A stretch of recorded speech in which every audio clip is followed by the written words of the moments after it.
the network for the AV industry.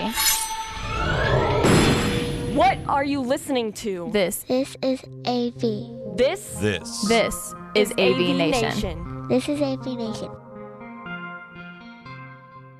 This is AVWeek, episode 121, recorded Friday, December 13th, 2013. Padded floors and walls. Ready. AVWeek. Performing scan. Week. Online. This is AVWeek.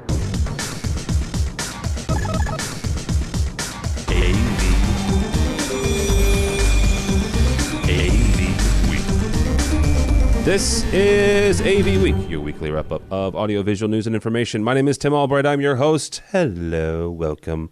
This is actually our last show before Christmas, so I'm kind of excited. And I actually invited these very folks for the last one before Christmas. First and foremost, the lovely AV Dawn. She is known as Dawn Meade to some people, but AV Dawn for most. She is from Net AV and the host of AV Social on the fine network known as AVNation. How are you, ma'am? Very good, thanks. Thanks for having me. Absolutely. Also with us, the man that I lost a bet to. His name is Craig MacCormack. He's from Commercial Integrator. Are you still the traveling, roving editor? Editor at large. Editor at large, sir. Very good. And I lost a bet to him because his lovely Boston Red Sox beat my lowly St. Louis Cardinals, and I had to change my Twitter icon to, what's his name again? Wally. The Green Monster. Wally the Green Monster, the mascot for the Red Sox. So. That's right. And last but not least, this guy's a new one, so you two please be nice to him. His name is Dave Pedigo. He is the Senior Director of Learning and Emerging Technologies for CEDIA. Welcome, sir. Thank you. Absolutely. Glad to be here. Thank you. All right, guys. Here's what we've got for this week. Like I mentioned, it's the last one before Christmas.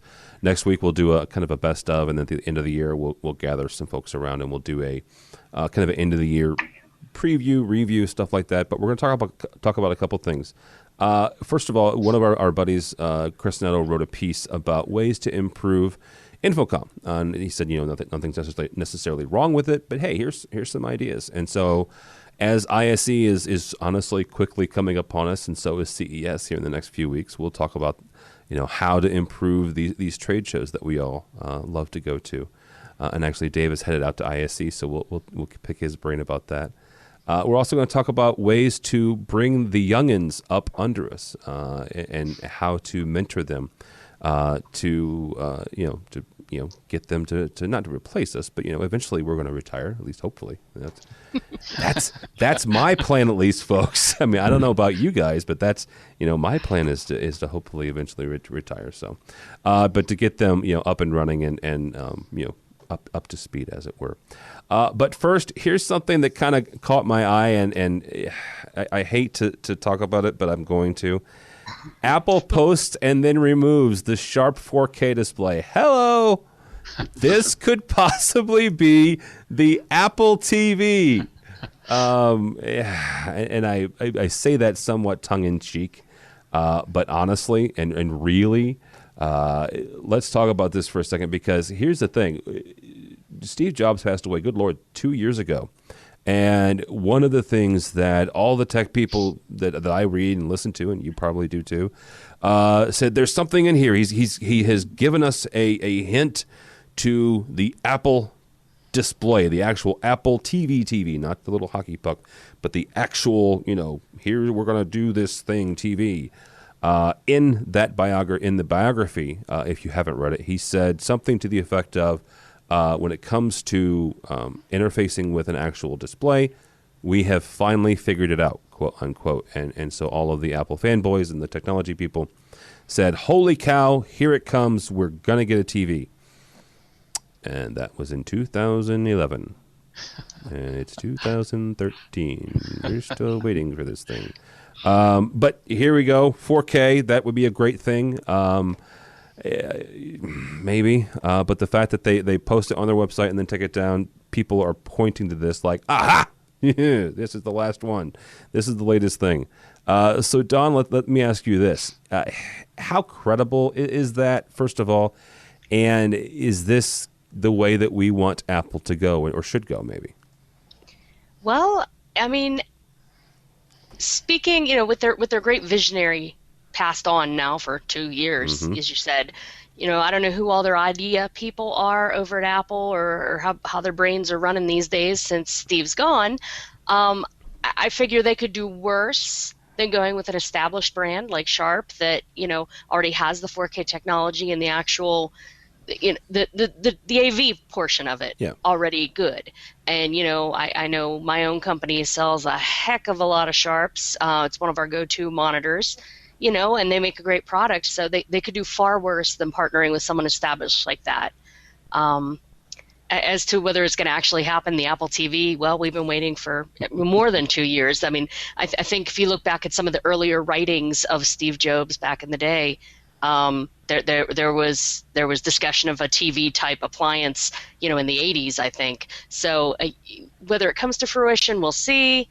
But I think by partnering with someone that's already there and already has the technology and the goods, so to speak, they'll be far more successful than trying to reinvent the wheel. Yeah, that makes sense. Craig, from your standpoint, you cover primarily integrators, which is the integrators can be either Resi or Pro, but we typically think of the commercial integrator part as Pro.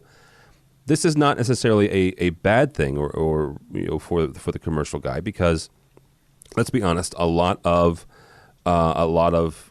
Resi stuff ends up in the commercial space. A lot of it ends up in the boardrooms and in the classrooms.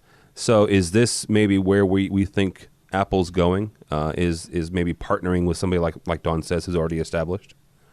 It makes a lot of sense, and like you said, a lot of residential stuff does end up in boardrooms because a CEO will say, oh, they outfitted my home with this, so I'm sure they can do it in my office too. The only problem with that is a lot of times the stuff that's built for a residential environment isn't built for a commercial environment and doesn't work, and then somebody wonders why. So that's kind of the only challenge in making it go from the residential side to the commercial side. Are you saying that we shouldn't be installing, $300 Black Friday TVs? Is that what you're saying? Well, it depends how good the service plan is. With very nice. I'm saying it. Very nice. Very well done. All right, Dave, you are. CEDIA is primarily a residential organization. You guys service the community of home automation, not home automation, but home installers. A couple years ago, I had on a number of folks from Rich Fregosa and Matt Scott and Phil Cordell, and they introduced me to the ESCI, the electronic service. I forgot what the C part stood for. ESC, electronic ESC. That's it. Thank you. Yeah. And so this is not something. This is where you guys' wheelhouse is. This is where you guys live, which is the home. Does this make sense for Apple to start, to instead of reinventing the wheel, but to partner with somebody who's already there?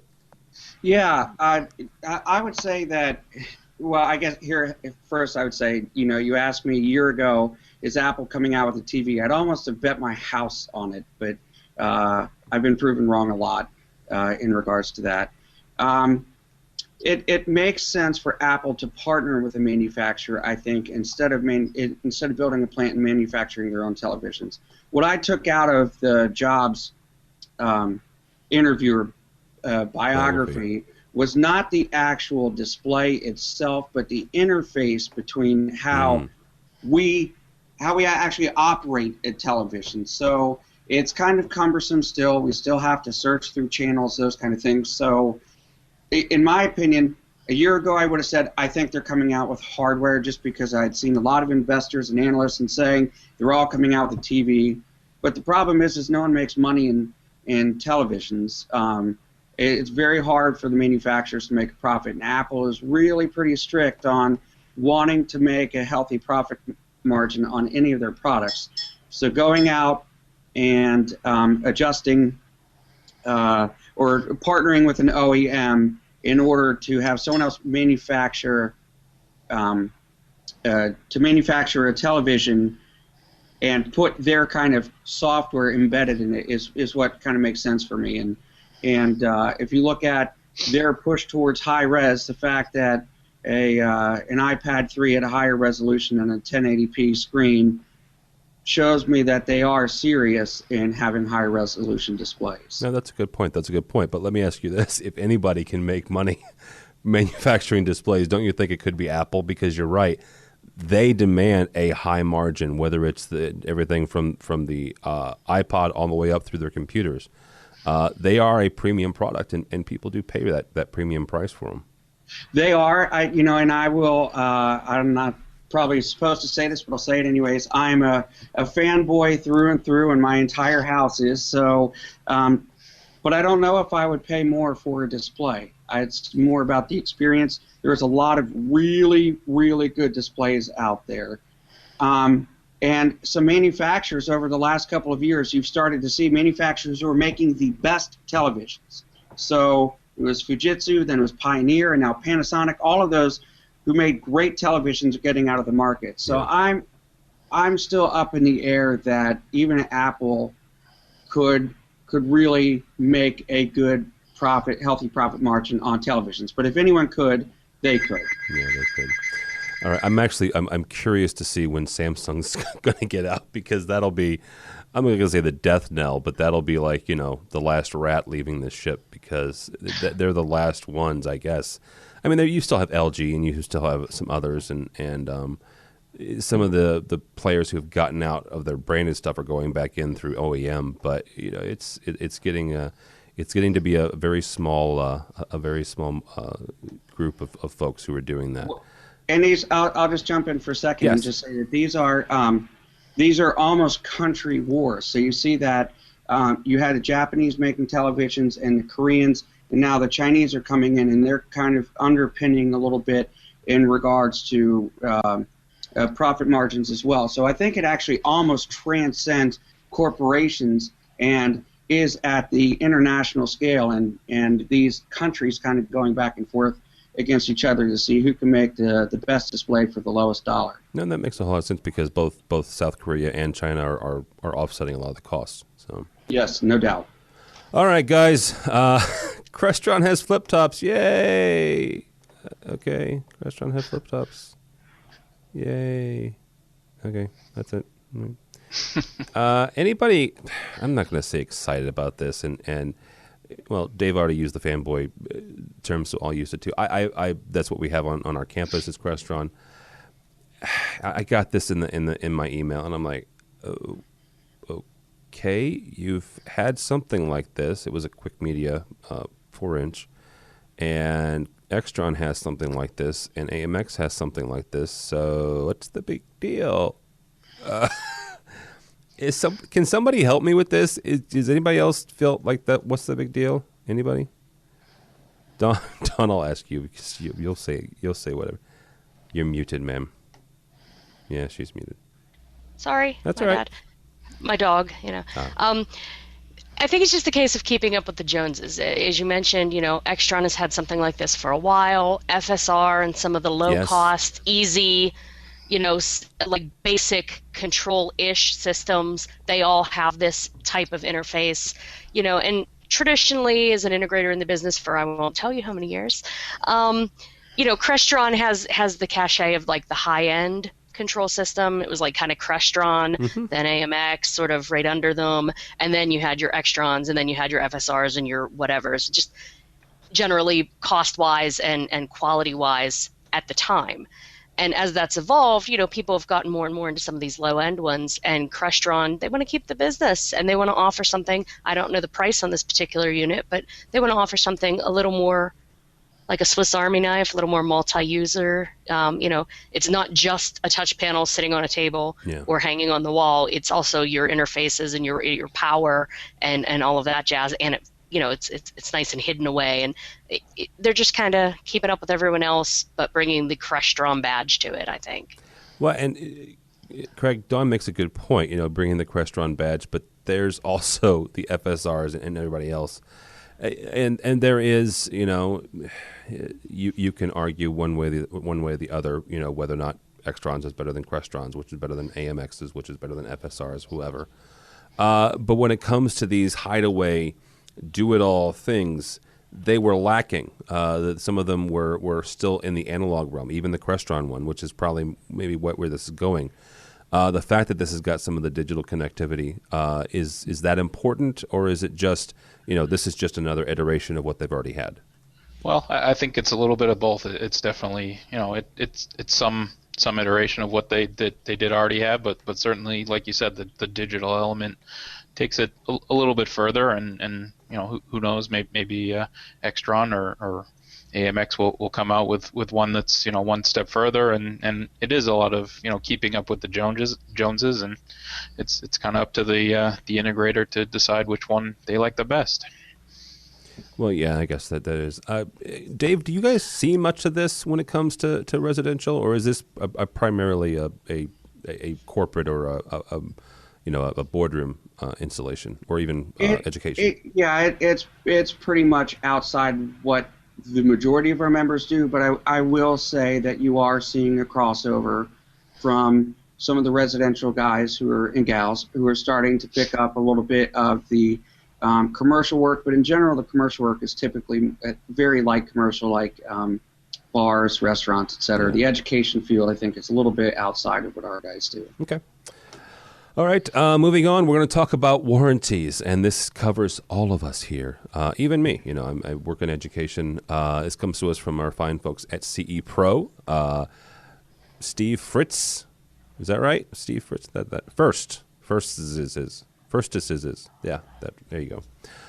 Talking about what exactly it costs to warranty a product and what the long term are. I mean, here's the thing, guys. Whether you are looking at doing servicing in the actual manufacturer's warranty, or you offer a service contract and something beyond what the manufacturer offers, which is getting up there, honestly. I mean, the Crestron and Extrons are getting up there in the number of years that they're covering. So, Craig, when it comes to integrators, what should integrators look for when they're trying to develop their service and warranty plans? I think Steve laid it out pretty well here. That he said he was talking about recurring revenue, and that sometimes when integrators send out their bills, because they wrap their service warranties into their plans with their clients, that the clients essentially think that the warranties are free, and it's certainly not the case. So that they have to make sure that the client knows that while they're not technically being billed for it specifically, they are paying for the service plan to some degree. Don, is it something where should we maybe make a line item, or make our the clients aware that, hey, this is not just maybe rolled into it, or do you think maybe that they would take it out because it would be a line item, and then they would suffer the repercussions, and then the integrator looks like the bad guy afterwards? Well, I mean, I don't know how every other integration firm does it. My company has always tracked exact expenses of how much it costs to go out and do warranty calls. We also include on our proposals the warranty, as required by whatever spec or bid we're working on. But then we also usually include several additional years so they can see if you extend that warranty beyond the initial period, how much it would be. And that's of value, definitely, because they can see, we're including a year or 2 years per the spec, but it's actually worth this many dollars. The one thing that I got out of this article that we don't do, and I just may start bugging my boss to implement it because it's a great idea, is when you go on these warranty service calls to actually create an invoice and then zero it out with the warranty discount. So they get an invoice for zero, but they're seeing, hey, if you didn't have this warranty, it would cost $800 or $1,000 or whatever the actual cost may be. That way it kind of puts it in their mind, like he says, you don't want to train your customers you're working for free. You want to show them this has value, this has a cost associated. you purchased the warranty, so we've covered it for you.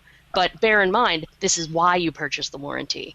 And I think that's a great idea that customers tend to forget that aspect of it. Well, and it's a reminder for them that, hey, you made a good decision. Congratulations. You know, and you know, when the next job comes up, you can remind them, hey, you know, you've had this many service calls, and you've saved this much money based on what that was. Dave, when it comes to your members, is this something that, you know, how do they lay out? Like Dawn said, you know, is it reminding folks, hey, you've paid for this, and if they haven't, you know, how do you, I guess, cover your costs then?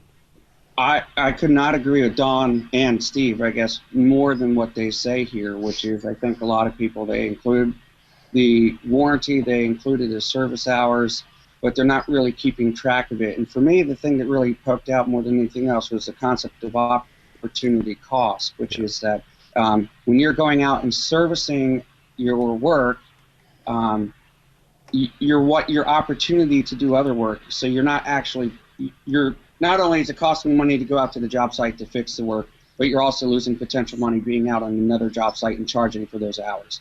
Right. So I think this is a topic that is really difficult for the residential market in general. Warranties, pro bono, it's not pro bono work, but it almost seems like it. Going back and doing repairs, particularly during Super Bowl hours or those kind of things.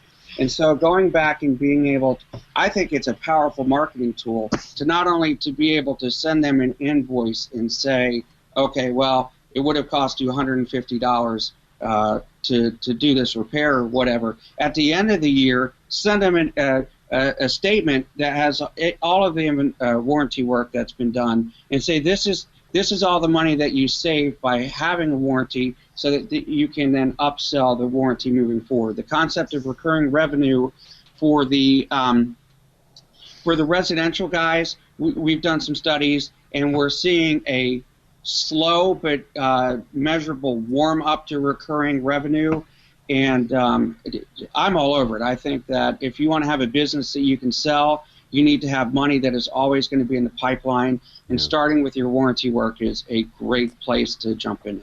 Now, let's talk about residential for a second, because it's something that, yeah, it was in CE Pro, but I actually, when I hear of warranty and service contracts, I think more pro, right? Because again, that's the world I live in is education and dealing with you know, boardrooms and stuff like that. But is warranty and service contracts, is that where integrators or residential guys should go, or is it more the remote management, or is it, you know, both, or is it kind of both sides, you know, two sides of the same coin? Well, I'd love to say it's two sides of the same coin, but it's not. I had a couple folks who own recurring revenue company or remote management and diagnostics companies whose model is RMR. And it makes, for me personally, makes all the sense in the world to be able to hook as many things up as you can to the network, to be able to, A, charge a recurring monthly revenue, but B, being able to do the majority of your work without having to do a truck roll. So anytime you're rolling out a truck roll, you're looking at, you know, several hours of labor, all sorts of costs. So in the residential world, the problem is most of our problems revolve around the wetware, which is that we've got teenage kids who are looking at websites that they shouldn't be looking at. We've got, you know, grandma who comes over and hits a button and she just doesn't know what she's done. So the variables it's hard. It really is hard. A lot of the problems really are customer created, but you know, everybody wants all the, you know, picture in picture. We have these remotes with picture in picture. Who's actually ever watched picture in picture? But you know, Dawn has. It doesn't happen very often. But bottom line is that repair work and going back and fixing things, it is required of our members because we're customer service oriented, we're referral based, those kind of things, and a lot of times it really is the customer who is creating the problem. And as we move more to the network base, it's becoming even more what we would call wetware. So to kind of make a long answer for a short question, Yes, there's a lot of warranty work, repair work that goes into the residential market. A lot of it, I think, as we move towards IP-enabled devices, it makes a lot of sense to actually use the remote monitoring diagnostics and be able to fix the problems without a truck roll. It's just, it's going to take time to be able to convince the consumer or the client that they should be paying a monthly fee above and beyond what they've paid for the product that is supposed to work all the time. It's a tough sell sometimes. Yeah, it is. Don, just out of curiosity, is it when the Ravens and the Steelers are on at the same time? Is that when we're watching? How picture did you in picture? know that pretty much the only time we use picture in picture is when both teams are playing at the same time, and they're both broadcast in our market, which is not often. No. And they're up against each other, so we have to fight over who gets to watch live the big picture and who watches the little one. But yeah. Harry Meade, Don's lovely husband, is a big Ravens fan, and of course Don is a Steelers fan. So it could be worse. I am a Redskins fan. Oh wow! Harry's family are all Redskins fans, so we feel your pain. It is painful. Okay, go ahead, Craig. Who do you root for? That would be the Patriots. Yeah, I liked you so much. I know. What happened? Tim set me up on that one. I did. Well, and I'm a Bears fan, and this year has been interesting. I actually got to take my son to his first Bears game, and it was a butt whooping beyond belief that the St. Louis Rams put on them the week. And my little 5-year-old's like, Daddy, they lost. I'm like, yeah, they lost.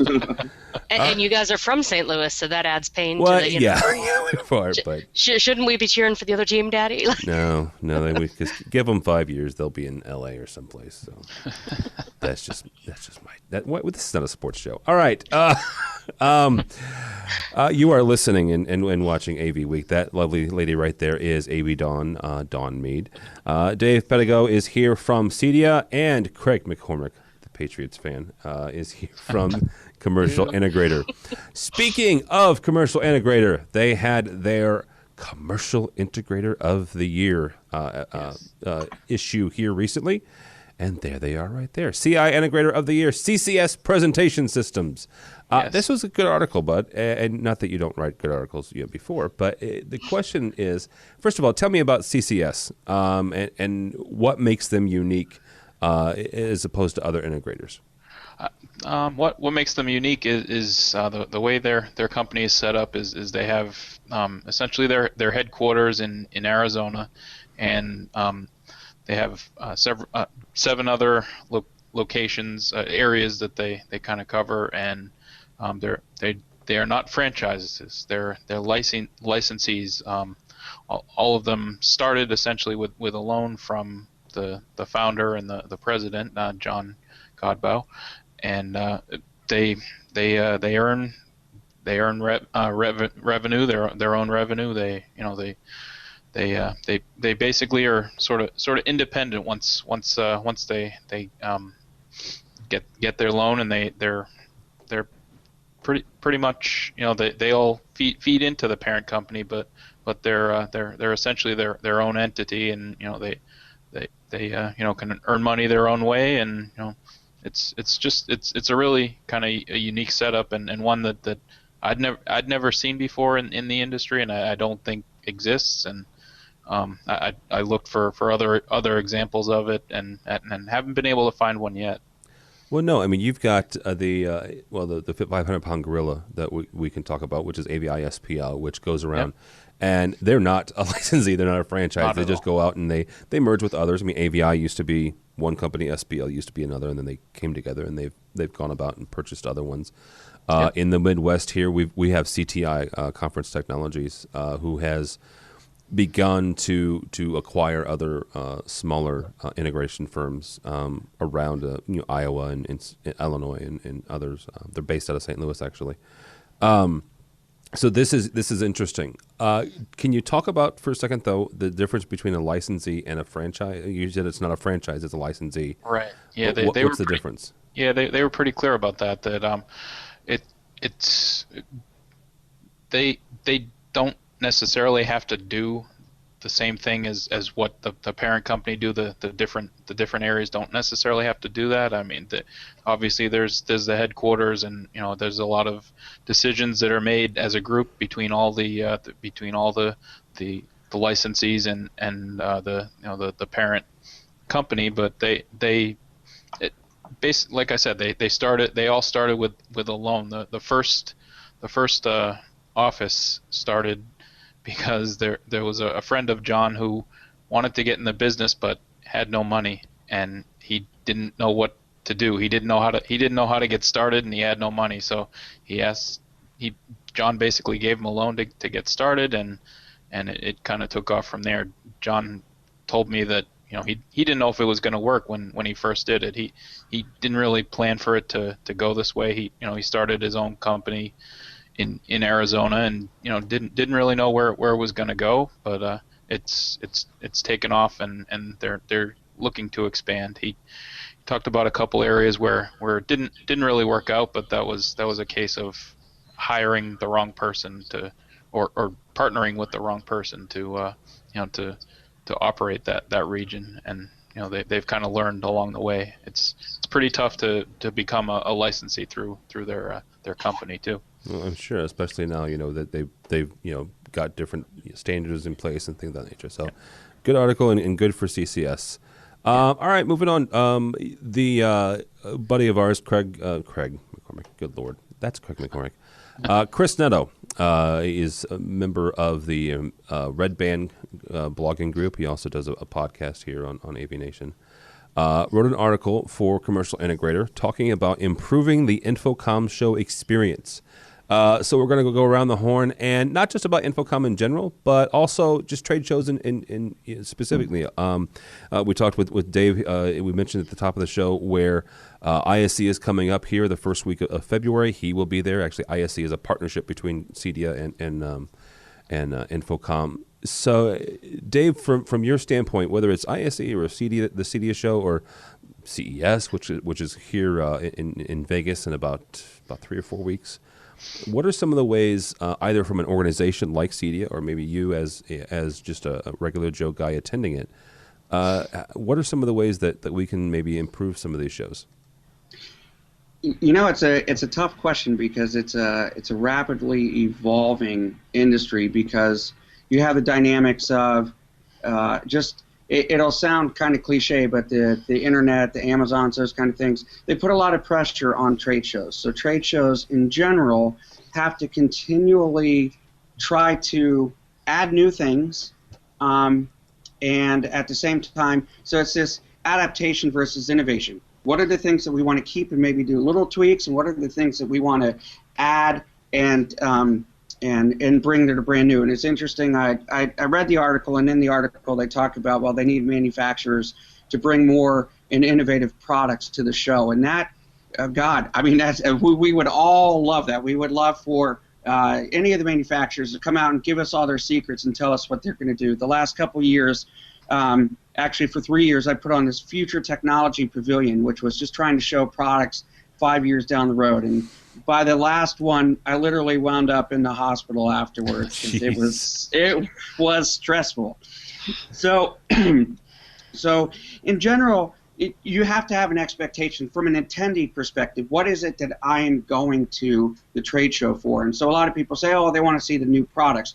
For me, a lot of the trade shows that I attend, or CEDIA or Infocom, because I go to them all, the big two things are the networking, going out and actually meeting new manufacturers, networking with your peers, and the training and education that you get. So my job at CEDIA, half of my job is making sure, overseeing the education certification side of things, and trying to make sure that we keep up stale, fresh, new. And I will say that both CEDIA and Infocom, I think we do a very good job of that. But the dynamics are really difficult. I mean, people don't realize that, when you plan a show, we have to, as an example, plan. We are right now planning most of the classes that we will teach at Expo in September next year, right now, knowing that the industry is going to change, and 6 months from now there'll be a next new big thing, and so you have to have some flexibility. So there's lots of things that the show needs to do, but also I think attendees have to look at what it is that they are going for, what they are looking to accomplish, and then maximizing their time. The one thing that we have noticed in our show is, because the residential industry was hit hard, and so, we saw a decline for a while, and we're finally seeing numbers go up. But what we have noticed is that people are coming for a shorter period of time. So I think the attendees, what they are trying to do is to go in, get the information they need, do the networking they need, and get out, instead of going going for a week and those kind of things. So it's a revolutionary process. I don't think there's anything evolutionary that you'll see at trade shows over the next couple of years, but it is that one time a year that you get to go, you all gather together, there's as much camaraderie as there is anything else. And then the last thing I'll say, and I'm putting a long answer in here, is not only going to the big companies, but going and finding the small gems. What are these small companies that have very little funding, that are on the bleeding edge, that you look at and you say, you know what, that's a product that's not commoditized right now that I could use to make some money or offer a solution that my clients have been looking for. So we're not going to bring a circus, but we continue to try to evolve and serve what our clients need, and just know that it's a hard. Those shows are amazingly difficult to put on. Yeah. Well, actually, you mentioned one of my favorite things to do at trade shows, which is to go in the back 40 and find the people with the 10 by 10 booths. Oh, yeah. Actually, I learned this from Dawn. Is where I learned it from. And last year at Infocom, the guys from Beam, who had the little, what do you guys call them? The Sheldon bots. Shell bots. But it was a fully autonomous robot with a video screen, and someone remotely could basically tie into it through the internet and control it and walk around. And the gentleman that started it had the vision of not 10 or 20 or 100 of these, but several thousand of these, so people could virtually attend other trade shows. I mean, the guy is genius. I mean, the guy is like way over my intelligence. But that was one of those little 10 by 10 booths in the back 40 that you unless you purposely go around the big booths and the bright lights, you're going to miss. So.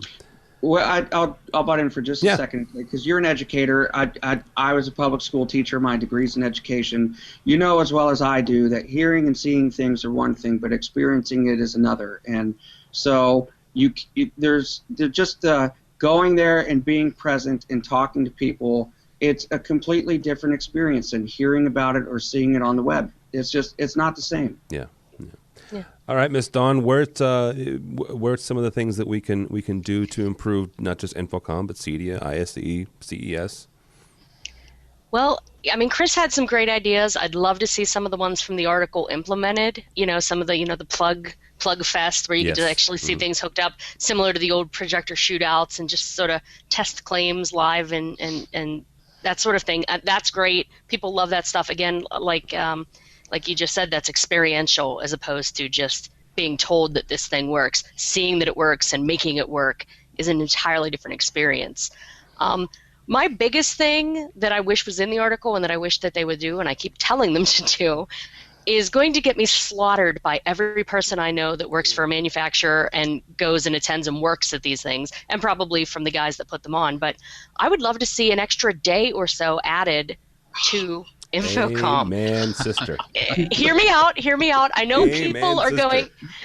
I know people tend to be going shorter times to these shows, but in the case of Infocom specifically, the show floor has gotten so large that in order to just see everything on the show floor without taking any classes, without doing any networking, without even taking lunch half the time, it takes every single day that show is open. And they've added the Education Super Tuesday and the weekend before where you can take classes, but those are all multi-day classes, big seminar classes, CTS prep plus test type classes. If they took all the little 1 hour and 2 hour classes that are held during the show week and move them back to those days when people aren't necessarily going to the show, they may go so they can get their education on and then get to see the show floor. Yeah.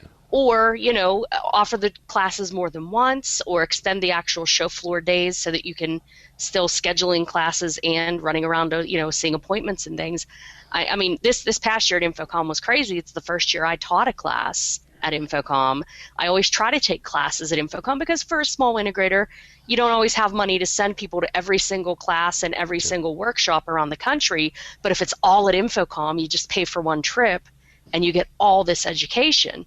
So you take a class, you teach a class, you record a podcast, you meet up with some friends for lunch or do the networking face-to-face stuff that's so important about these shows. I skipped an entire hall last year at Infocom. I have no idea what happened in that last hall. I hope I don't need it for my job because I never got there. So, as much as it's like by the end of the days that we're there, we're exhausted, I think either some creative scheduling of the classes or adding an extra day or two would just be great for all the little guys that take care of all their education and their networking and they're finding new products at the show. Yeah. And Dave was one of the ones groaning about that. I know. Well, here's my groan. I'm sorry. That's I'll all just say that that you have two entities. You have the manufacturers and you have the attendees. And the manufacturers are always saying we don't see value on the last day because no one attends. Which, to be honest with you, I've been to many shows and the last day is always weak. And you have the attendees who say I don't have enough time. And we look at our surveys, and so, we get a ton. This year, if you include manufacturers product training and our training, we probably put 16,000 people through training, or 16,000 butts and seats in 4 days. That's a lot. That's a lot. But at the same time, the other people who don't go to classes say, well, they just don't have the time. And oh my gosh. Don, you're right on. You're accurate. It's just just trying. You get into these meetings with these manufacturers, and half of them want it, half of them don't. And at the end of the day, it's we've had 3-day shows, we've had 4-day shows. I hope we stay at 3-day shows. I'm just saying. Well, let's talk about that because you've got ISE coming up February 4th, 5th, and 6th in Amsterdam. It is last year. It was the most attended show of CEDIA, Infocom, and ISE. That ISE was larger. It is absolutely huge. I mean, ginormous. The amount of square footage that you would have to cover, just going from day to day. So I see value in a 4th day. I also hear what you guys are saying. I mean, not only would it increase the cost from the people putting on the show, CEDIA and Infocom would have to pay more money for the halls that they're renting, and they would have to pay more money for the employees that are being there, and this, that, and the other. The manufacturers would have to be there an extra day and traveling, and this, that, and the other. But wow, it would be helpful. How about that? Well, what I'll say about that, just because on this I'm an insider. It's not the cost of the association at all because the hall rentals you usually have them for 2 weeks. So this is it's really specifically the desires of the manufacturers, and they are the ones who are really funding the overall bill for the show, and it gets very expensive for them to have staff out there. So at the end of the day, ultimately, if there's a need for a 4th day and there is proof that it will be supported and that it is economically feasible for the manufacturers, then they'll come back and say, you know what, I really need a 4th day. I agree with you with ISE. I mean, we basically filled the entire. There's not another place in Europe where we can hold a show right now. It's maxed out. So I hear you. I hear you and I understand you, but it is a tough dynamic. People don't realize how hard it is to just come up with is it a 3-day show or a 4-day show. So what you're really saying is that if we really want one, we should start lobbying the manufacturers. Is that what you're saying? Yeah. Okay. Yep. There you go. There you go, Don. We have a mission now. So I can't speak for Infocom, but I bet you they'd say the same thing. Yeah, probably the same thing. All right, Mr. MacCormack, you've got what? Because you cover it from a different angle than Dawn and I do, and obviously Dave puts them on. You're there as the reporter and as the ink stained wretch. So what could people do? Either CEDIA, CES, NAB. What can we do to make these things better? Yeah, I like having things like the Future Technology Pavilion, that sort of thing. But when it comes to stopping by a manufacturer's booth, I always like to see the products that are actually coming out in a couple of months or within the next year, rather than something that is a possibility to come out in 5 years. That they have one prototype and they don't let you touch it because it's not going to work the way that they have it. That sort of thing. It's hard for me to write about something, and I don't know the price. I don't know any specifics on it. That sort of thing. It just makes it a little bit more difficult for my audience to get any value out of my booth visits, which are quick and I spend 15-20 minutes at a booth and try to get as much information as I can. So talking about products that may or may not come out in a couple of years, or it doesn't give a lot of value to my readership or to me when I have a limited amount of time to cover these massive halls. Yeah.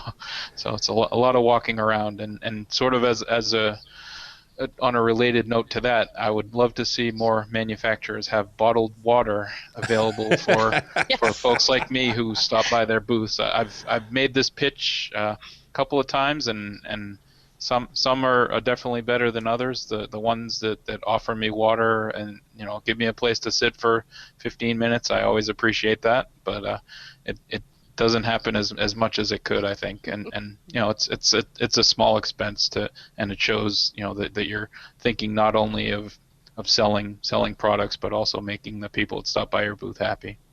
Sitting and double padded carpet. Yes. Things There you go. That they can do. We'll take it. Yeah, I mean that was something that was a premium last year. We produced Infocom Today, their podcast, and we had a space that some of us could go to and kind of sit down and rest our weary feet. So it was very nice. Of course, it was the space 12 miles from the main floor. It was. I made a mistake. The first show I went to, I wore a brand new pair of shoes, and I've never made that mistake again. So no. I don't think any of you. So. I don't think any of you guys have ever done the show in heels, so I don't want to hear it. No. So, some of us have to look cute and get things done at the show. I did it once in Vegas, but it was on, never mind. You know what? Water and coffee. Coffee would be nice too, depending on your what you like to do to get yourself going. So, all right. This comes to us from AV Network. It's a blog by Lindsay Adler. And I got it. I grabbed it because I was having Dawn on, because this is something Dawn and I have talked about for years, and that is getting young people into the industry. And she writes, the title of it is "I found the next gen of AV installers, and they're waiting for you to hire them." She talks about a program called the Red Hook Initiative. It's a community center focused on empowering underprivileged young people to overcome systemic inequities via social change. And basically what it is, it's a community outreach program that gives young people the tools they need, whether it's networking or AV tools or what have you. So Dawn, I am going to kick this off with you. How do we get programs like this hooked up with integrators? Because here's the thing, unless you read AV technology, or unless you read Commercial Integrator, unless you watch this show or listen to this podcast, I'm not quite sure how Red Hook gets to Net AV or gets to AVI-SPL. Well, I'm not sure how the Red Hook initiative is set up specifically. I would hope or think that they perhaps had a couple of people in the industry as part of their board that's getting them started. Mm-hmm. But if I weren't in the industry and just starting something like this, the first thing I would do is find the associations like Infocom and CEDIA, find the integrators in the area where the initiative is, and just reach out and say, hey, this is what we want to do. Is there an interest?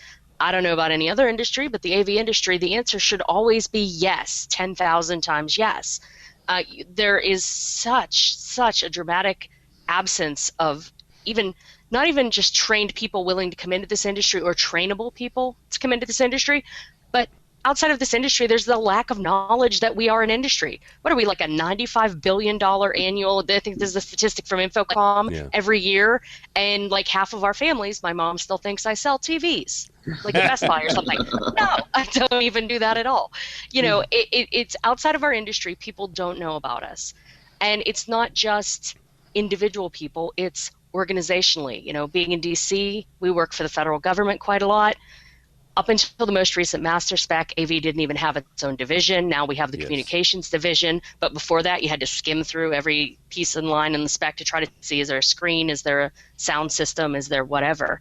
Until recently, you know, the NAICS codes, the NAICS codes, and all the different codes that the government uses for classifying jobs, there really isn't a straight fit for unified communications or AV technology or these things. They're similar, related, just like college degrees. They're similar, related, but nothing that is us specifically. So you just have to throw a bunch of codes on things and hope you get a job. That, you know, so it's up to the groups like Red Hook to contact the industry who would be desperate to help them.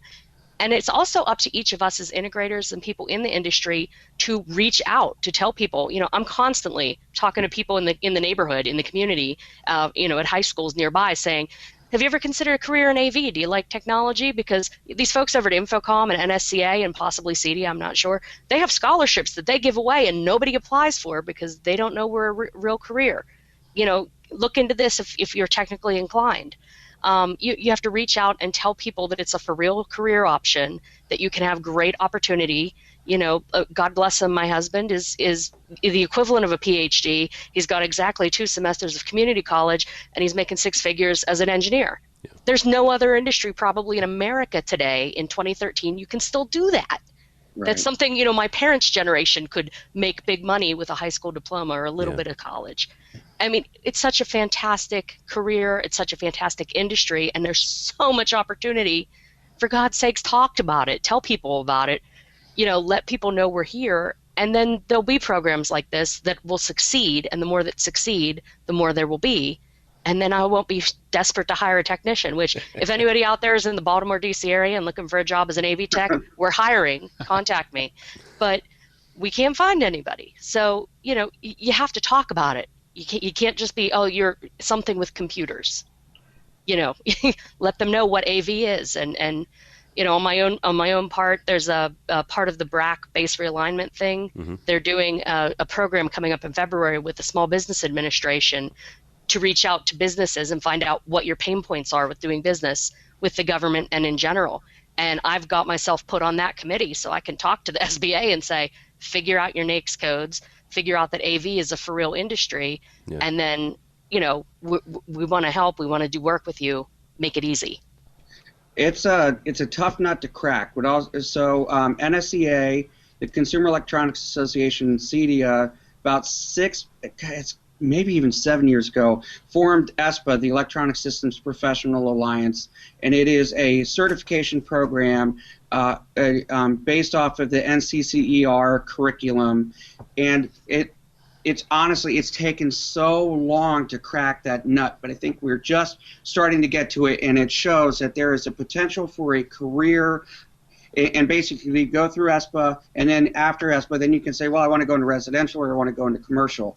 The nice thing about it is that locally, so we're headquartered in Indianapolis, and there's a Walker Career Center, which is one of the local schools around here.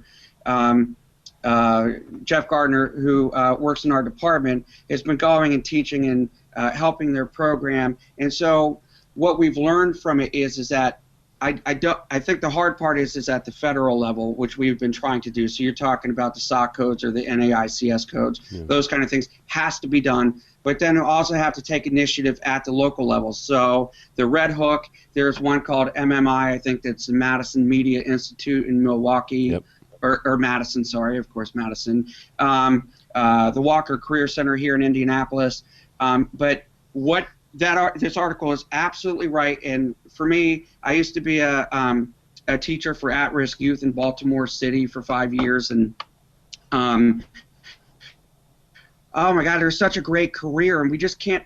you love playing with electronics, you love doing all these things, you think it's cool, get into our industry. And it's kind of like beating your head on the wall a little bit, but there are incremental, there's incremental movement, but it's not fast enough to keep up with the demand that we will need for qualified technicians when all of us retire, hopefully in a couple years. Hopefully, yeah.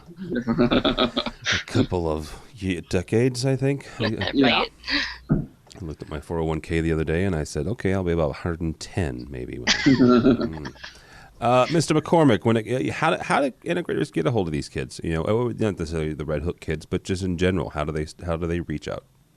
I think Don and Dave both mentioned, going into schools and talking about it and advocating for it. I think that's, kind of the critical step, and some companies don't find value in that necessarily, because they have their employees, they have tons of projects that they're working on right now, so they're not thinking 5, 10, whatever 20 years down the road about the next generation of employees, but they certainly need to be doing that, and by the time these kids are in college or beyond that, it's probably too late for them to be thinking about getting into this sort of a career. So you need to get them when they're young and kind of thinking about, well, what am I going to do with my life? Where am I going to go after high school, or after college, or whatever the case may be. It's something you have to start early, and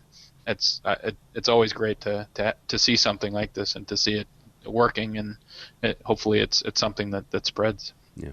It was sorry, 10 seconds. It was easy for our guys in the 80s and 90s to jump into this because they're the old 2-channel guys. So they're out there selling 2-channel audio, and there was just natural migration over to the custom electronic side of it. Now that the 2-channel, the mom and pop shops are gone and those kind of things, I do think that there is a gap, and boy, there's got to be a solution out there, because so we go out to these events, I go all over the country, and hear over and over again, the hardest thing they can find is somebody qualified to work for them. So we complain about the unemployment rate and those kind of things, but I think it starts with us needing to do a better job of educating those who want to enter this kind of industry. And maybe high school's not for them, but it doesn't mean that they're not smart. It's just they don't really care about geography or social science or whatever. So we have a problem, and I think the associations are starting to fix it, but it really has to happen at the local level first. Yeah. Also, just to mention, you mentioned Medicine Media Institute. Our buddy, dear Lord, his name was out of my head, for crying out loud. He's on Red Band, for crying out loud. Yeah, never mind. It'll come back to me in about 3 days. He recently graduated from the Madison Media Institute, and just recently started working in the industry. So there are good schools out there. He actually is the first kid that I've ever known that has an AV degree. So it's kind of neat. So, well, and the other thing, real quick, I know we're trying to wrap up, but as an integrator, a small integrator especially, it's not even a matter of finding qualified individuals, because there isn't always education available. More and more trade schools and specific technology schools are opening up, but 99% or more of us small integrators, we will train you. We will give you Infocom and NSCA and CEDIA classes. We will send you for ESPA and for CTS and for whatever it takes, and we will make sure you get that education, because if you just have to have the aptitude and the drive and the realization that, oh, it's a for real career, I can make a living doing this, come see us. For God's sakes, we will train you, we will teach you, we will get you started. And I can't remember the name of them. There's an integrator in the Midwest somewhere that two years ago at the NSCA BLC received an award from NSCA because they instituted a program with old school apprentices, an apprenticeship program that their technicians would start out as apprentices and work their way up to journeymen and masters in AV, that would more than qualify them for CTS, CTSI, CTSD, and they would have great workers that then, were able to train other great workers.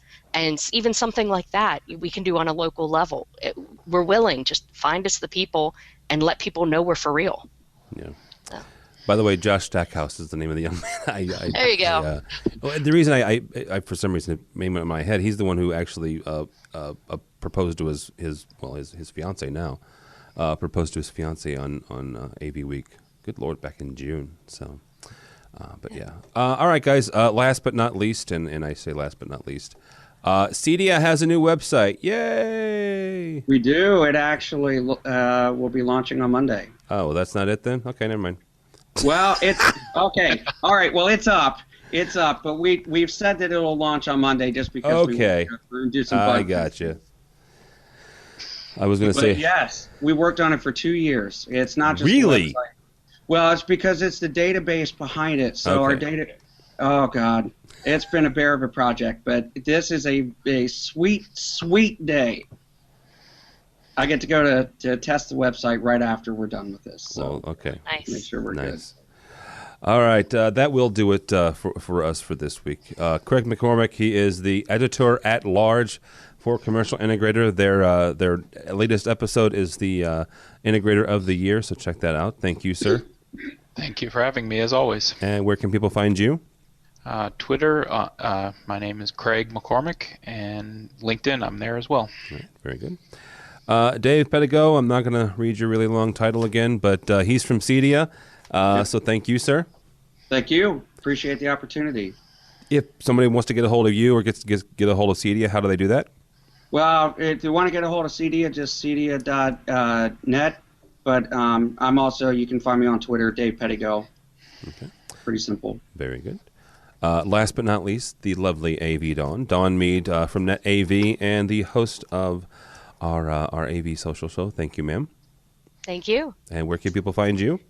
Well, if you are an AV technician in the Baltimore and DC area looking for a job and would like to talk to Net AV, we are hiring. You can come to the company website. net-av.com is the company website, and you can get hold of me through that as well. I'm also on Twitter at AVDawn. I'm on LinkedIn, Dawn Meade, and I'm on pretty much all the other social things at either AVDawn or Dawn Meade. Look me up.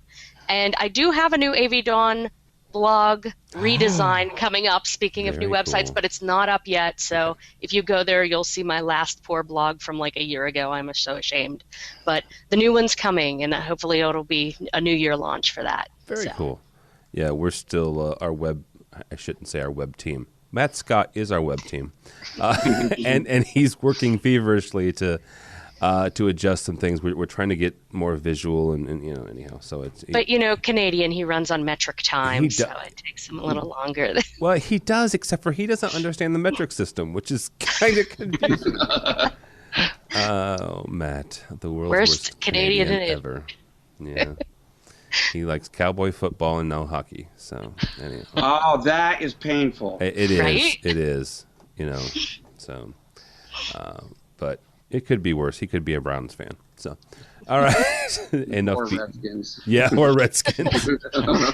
Actually, you know what? I have a bunch of people, Dave, in St. Louis who are Rams fans who are rooting for you guys to lose even more because of the RG3 first round pick. Yes. Hey, you are going to get it. Yeah. You will have the first pick of the draft. I'm sorry. Yeah. I'm sorry, brother. That's okay. My name is Tim Albright. Don't follow me. Follow AVNation and everybody here. This is a group effort, and I appreciate everybody that does everything. Dawn hosts AV Social. George Tucker does a lot of stuff from Live Life. He spearheaded DIY, which is now hosted by Tim Gray. We have an awful lot of people here that do an awful lot of things. So go by the website if you would, please, and give them your ears and your eyes. AVNation.tv. AVNation.tv. Thanks so much for listening. This has been AV Week.